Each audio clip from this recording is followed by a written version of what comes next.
प्रहार एक नवीन दिशेसाठी हे अधिवेशन आहे, जे अतिशय सत्तेपासून दूर आहे, सत्तेच्या लोभापासून दूर आहे.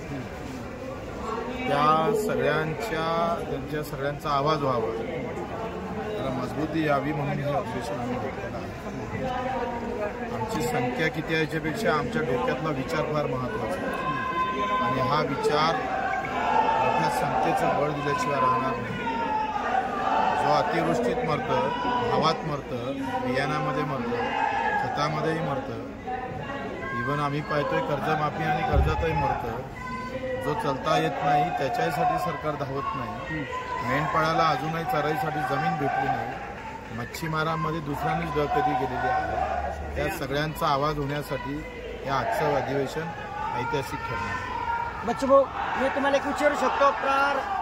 आपलं प्रार न्यूज चॅनल या माध्यमातून माझ्यासोबत आमचे जिल्हा प्रतिनिधी अक्षय ढोले व मी स्वतः मनीष शेळके. आपल्याला एकच विचारायचं आहे की दिव्यांगाचा जो प्रश्न आहे अद्याप मार्गी लागलेला नाही, त्यासाठी आपण काय करू शकतो?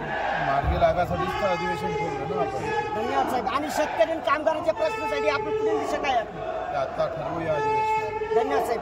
दिवसभर थांबा म्हणजे लक्षात.